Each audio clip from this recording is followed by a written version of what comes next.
Hey, how's it going? Nick Digilio here. Subscribe to my YouTube channel, which I think you are if you're watching this. I do daily videos and all kinds of other stuff. Also, please subscribe to my Patreon channel at patreon.com/NickDShow. Patreon.com/NickDShow. Pick a tier, make some donations, $3 a month, $9 a month, $25 a month, whatever. You'll get all kinds of content, including all the videos that I post and movie reviews and stories and all kinds of fun stuff. And I will post extra stuff too that only patrons get. Some bonus videos and some other content and some really cool stuff. And the story behind what really happened at WGN. The actual story that I want to tell, because there's a lot of bullshit out there and I want to clear it up. And if you want to hear that story, become a patron at my patreon.com/NickDShow. My podcast is about 2 weeks away. Radio Misfits Network, the Radio Misfits Podcast Network.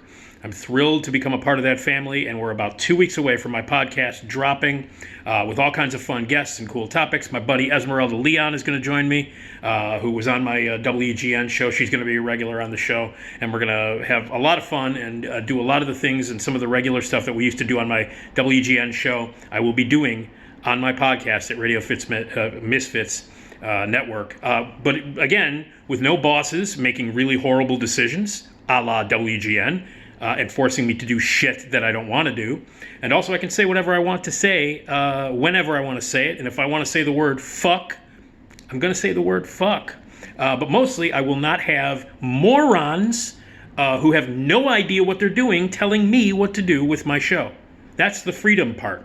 And I'll be able to do what I want to do and have some fun and interact with my listeners. And the podcast is going to be a really fun thing. And yeah, I mean, it's, after about a year of working under the biggest moron that I've ever worked with, ever, and I've worked for a lot of fucking morons in my time, but this guy, biggest clueless jackass moron that anybody could ever fucking work for. Dip shit extraordinaire. I no longer have to listen to that fucking idiot. I can say what I want, do what I want, do the topics and do the things that I want to do. This is the guy, by the way, the boss who told me that I shouldn't review movies because nobody wants to hear about movies, despite the fact that I did it for 35 years. Well, I'm going to review movies on my podcast because this dipshit's not in charge of my podcast. So anyway, so that's the podcast is coming up. It's going to be great, so please subscribe. And speaking of movies, jump scares. Jump scares are a fun thing. If you know me at all, you know how much I love horror movies. It's my favorite genre of all time. And the jump scare, meaning, like you're sitting there watching a movie and then suddenly, boom, something happens. You're like, shit, what was that? Something pops out, or there's a big noise, or a hand comes out, or a monster jumps in. And it's this shocking jump moment that is designed to make the audience jump out of their seats. And sometimes they're good, sometimes they're cheap, sometimes they're unearned, other times they're fantastic and they're beautifully executed and they scare the shit out of people and they make you jump. But sometimes, they're just put in there for cheap effect, which is a, as a horror film fanatic as I am, in the last 10 years or so, the jump scare has become a staple and a crutch. All of these movies, and it began with all the James Wan movies, and I'm not the biggest James Wan guy in the world. His last movie, Malignant, one of the worst fucking movies I've seen all year, one of the stupidest and idiotic movies, horror movies I've ever seen in my life. Somehow it was embraced by horror fans. I don't know why. It's a piece of shit. Well, Wan and all these other guys, and they created all these movies, these Conjuring movies and these Insidious fucking movies, and all of that, where 90% of the paranormal activity movies and all of these genres that began to get popular in the last 10, 12 years or so rely heavily on cheap jump scares. They don't earn it. It's all about this jumps out and that jumps, especially the Insidious movies and all that, like I just mentioned, the Conjuring, Insidious, Paranormal Activities, the popular horror movies, even including that piece of shit Malignant, they rely very heavily on cheap jump scares. Don't care about character development, don't care about good scripts, don't care about building suspense, which is the key. If you're going to do a good jump scare, build up that suspense. Build it up, and then scare the fuck out of somebody with a jump scare. Or at least make the scene interesting. If the scene isn't interesting, but suddenly, blah, something loud happens, of course people are going to be startled by that. It doesn't mean it's good. Doesn't mean it's truly scary. It certainly doesn't mean it's well made or intellectual. It's cheap. So the jump scares of the past few years are loaded in all of these very popular horror movies. Doesn't make them good movies. In fact, 85% of all of those Insidious and Conjuring movies are not good. They're not. And a lot of this shit that people do, like the James Wan school of horror filmmaking, is just throw in cliches and a lot of jump scares and that's a good horror movie. Well, it's not. But the jump scare can be effective. I opened up my Facebook page to a lot of people, and I posted a picture from Wait Until Dark. Wait Until Dark, which was based on this hugely popular play. The film starred Audrey Hepburn and Alan Arkin and Richard Crenna. And it's a beautifully made film, and there is a classic jump scare in that movie. Audrey Hepburn plays a blind woman who is terrorized by these thugs for most of the movie, and at the end of the movie, she all the lights go out because she's blind, so she wants to make it a level playing field with the guys who can't see. But there's a fridge door that opens up that leaves the light into the apartment so that the bad guys can actually see. And at one point, she's walking away. She thinks she's safe, and Alan Arkin jumps up and into frame and jumps at her. And it's, by many, it's considered one of the greatest jump scares in movie history. And again, this one's earned because the movie's good and you care about the characters. It's well structured and it's well done. And it's a fantastic jump scare. So on Facebook, a bunch of people, including my old cohort from WGN, Roger Badish, said that Wait Until Dark is one of their favorites. And then I got a whole bunch of other people who contributed to what they think are the great jump scares. So I'm going to take a look at some of the great jump scares in movies, and I'm going to kind of go in chronological order. If we trace it back, the original Cat People from 1942 might be the very first jump scare of all time. Again, a great Val Lewton masterpiece, remade very interestingly by Paul Schrader in the 80s with Nastassja Kinski. And Malcolm McDowell. Very different movie, but also pretty great. But the original, very moody, beautiful Val Lewton film, Cat People, has what many consider to be the first jump scare. It involves a woman waiting for a bus, and boom, a creature comes out and scares the shit out of her. So Cat People might be the first one. Psycho had a couple of jump scares in it. Mostly, the one that's mostly recognized, and my buddy Ryan mentions that in his comment, is the second murder in the movie, which is the Martin Balsam murder. When Martin Balsam walks up the stairs, there's the overhead shot, and it's very quiet, and then suddenly Mother comes out with the overhead shot. Mother comes out, stabs Martin Balsam, and of course you know this, and he falls down the stairs backwards with that great shot of the subjective camera looking at him as he falls down. But that overhead shot where Mother comes out of the bedroom, great jump scare. Great jump scare. Texas Chainsaw Massacre. Texas Chainsaw Massacre, one of my favorite movies of all time. A fucking masterpiece, one of the greatest horror films ever made. In my top 5 horror movies of all time is Texas Chainsaw Massacre. To this day, it remains it is an an incredible film.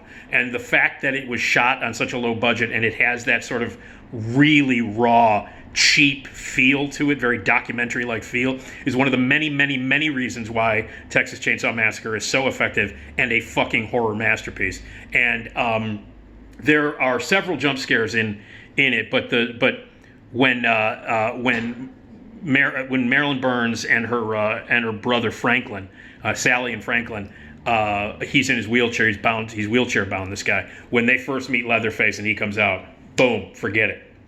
How about this one? This one was mentioned a lot on my Facebook page by many contributors. Jaws. Okay, this is the scene where Richard Dreyfuss is going down under the water to look at the wreckage of the boat, and he finds the tooth, the shark tooth, embedded into the wood of the boat, in the porthole of the boat. And as he reaches for the tooth and he grabs the tooth, the head comes out. Ben Gardner's head, which has been ripped off, comes out and pops up in front of Dreyfuss, and Dreyfuss drops the shark tooth and swims up to the water. Unbelievable jump scare, one of the best jump scares ever. And again, by that point, you're so sucked into the movie, and Spielberg has brilliantly directed the suspense that it scares the shit, and you care about Hooper. Hooper! That's my Robert Shaw. Hooper! Call me Rich Little. I don't fuck around with my imitations. Anyway, but you care about Hooper a lot, and so that moment where the head pops out and he jumps, you jump out of your feet. It's one of the greatest jump scares of all time. And oddly, that wasn't in the first cut, the original cut. when Spielberg made Jaws, that scene wasn't in there, and he thought he needed something. He needed a scare. He needed something to keep the audience. So he went back and they shot it in a tank at Universal, and now it's considered one of the greatest jump scares of all time. So Jaws. Carrie, what are we going to say about Carrie? These are chronological, by the way. This is 1976.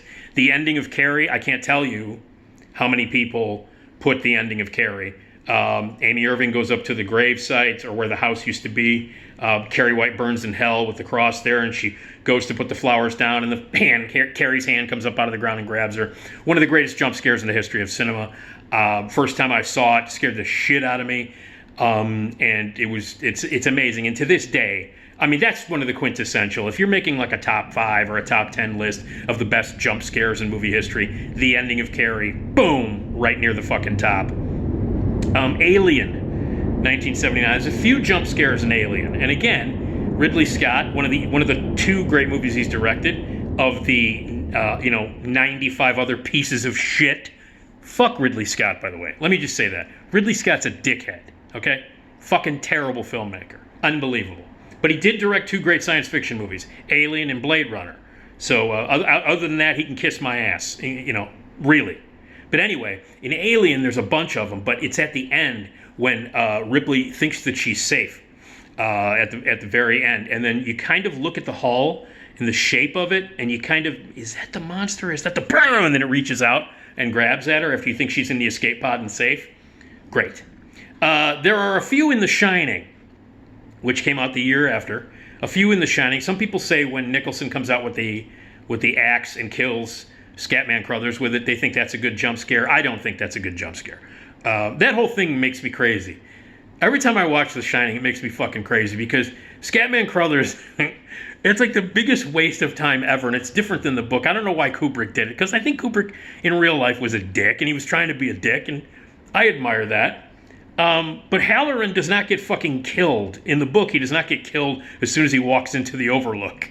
But he does in the movie. And I just remember, even when I was 15, when I saw that movie, like, he's taken, like, Scatman Crothers, gets this psychic shining thing that there's a problem at the Overlook and that they're in danger, that Danny and his mother are in danger.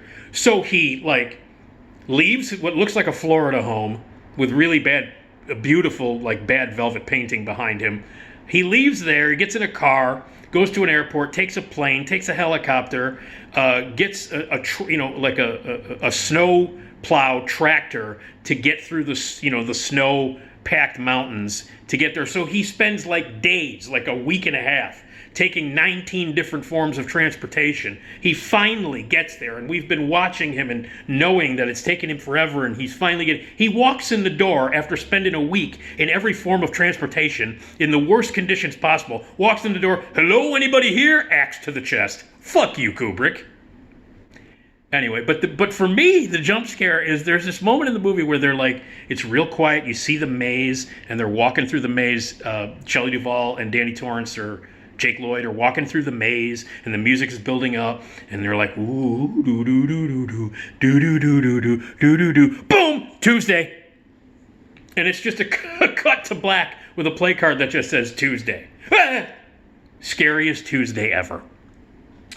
Friday the 13th, the end of Friday the 13th, which Friday the 13th was a ripoff of Halloween, so why shouldn't they rip off Carrie? Jason jumps up out of the water. Fuck Friday the 13th. The Thing, 1982. For me, the jump scare, there are several in that movie because that's brilliant. It's great.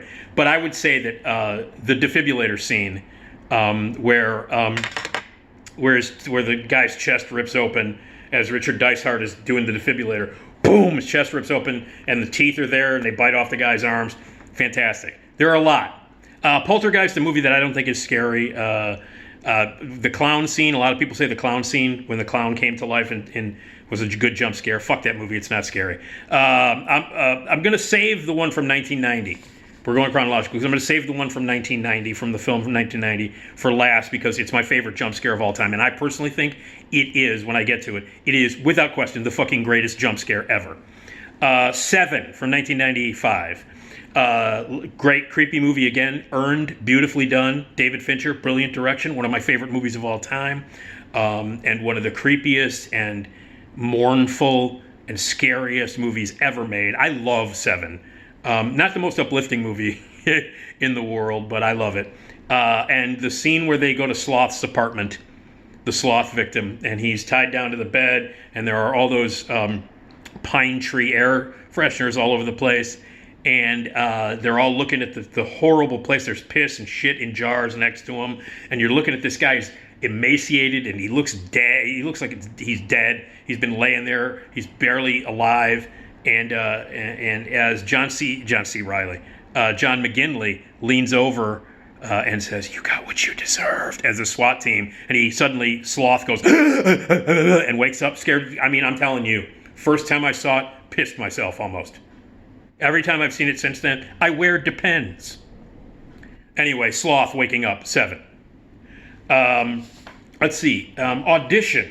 The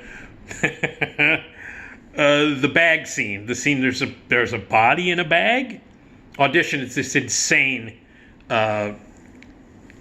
Korean film that Takeshi made, and if you've seen it, you know it's nuts. But there's a part where there's a bag, and is there a body in it? What the fuck's going on? What Lies Beneath. I love this movie. It's Robert Zemeckis, so of course I love it. But it's Harrison Ford, Michelle Pfeiffer, and Zemeckis made this movie because he had like a 6-month break in shooting Castaway because Tom Hanks had to lose a bunch of weight.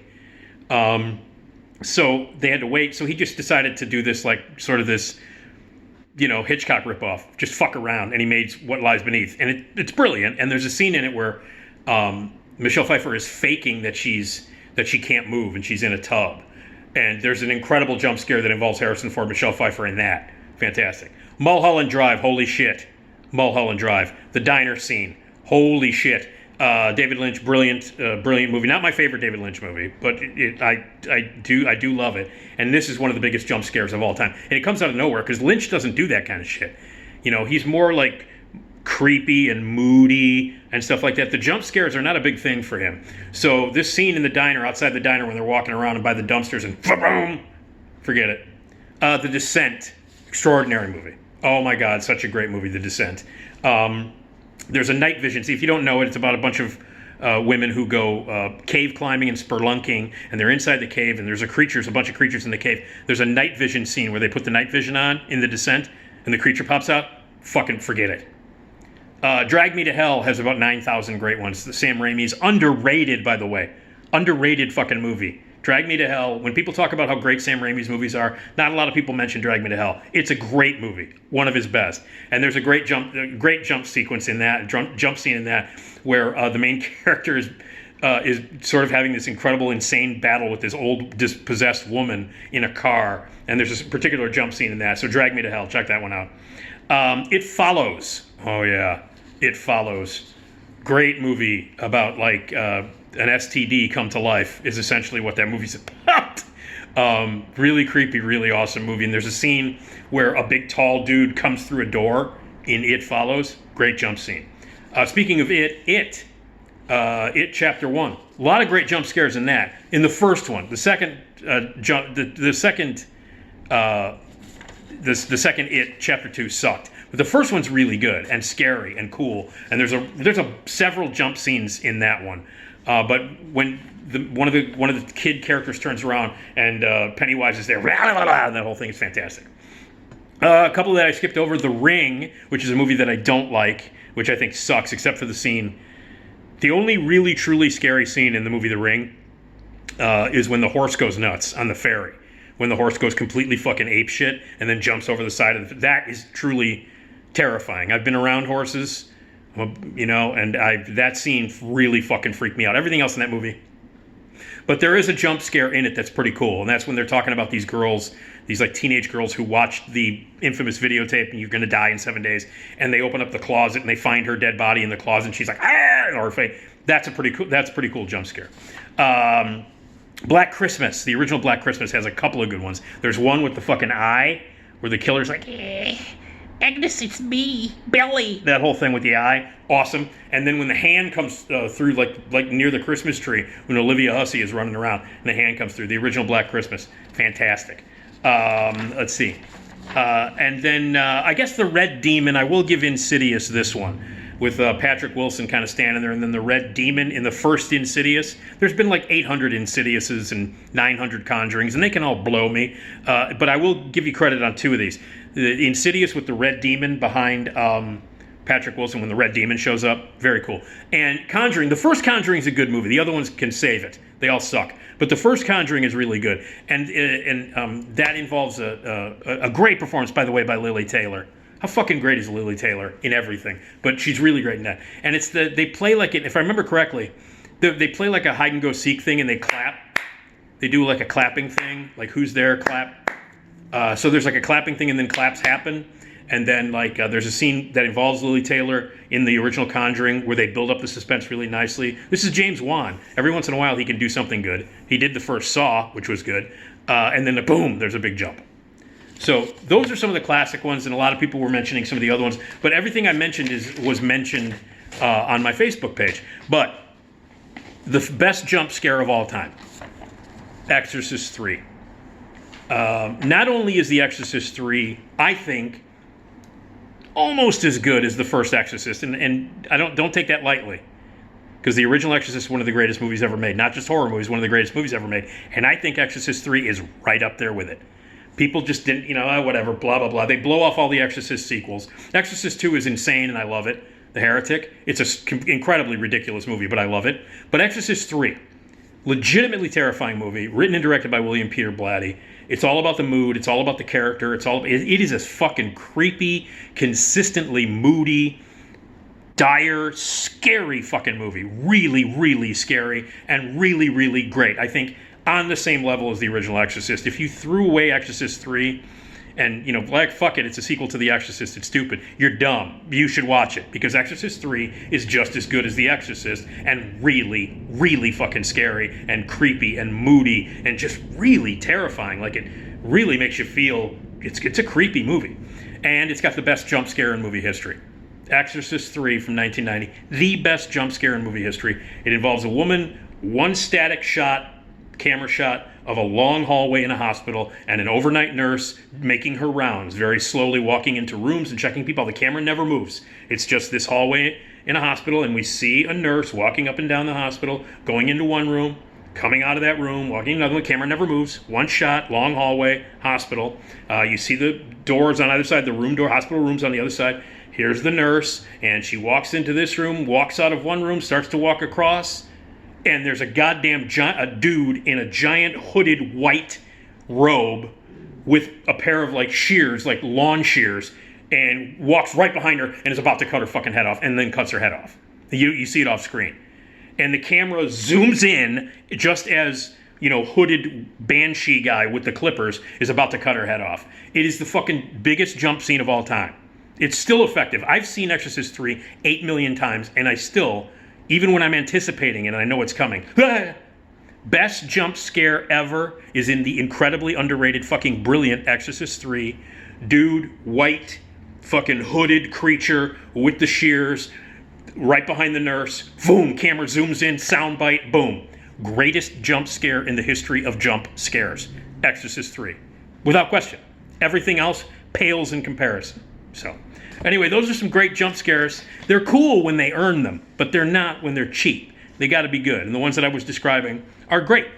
So if you've got a jump scare that you want to leave here, please do. Leave it on the YouTube channel, leave it on my Patreon page, whatever. Leave your comments. If I missed a jump scare that you love, leave it there. Okay, a bunch of videos coming up, new movies to review, and my podcast is kicking off in a couple of weeks. But I'll still be doing some videos and all kinds of cool stuff, and I'll still be contributing exclusive stuff to patrons at my Patreon page. So get there now, patreon.com/NickDShow.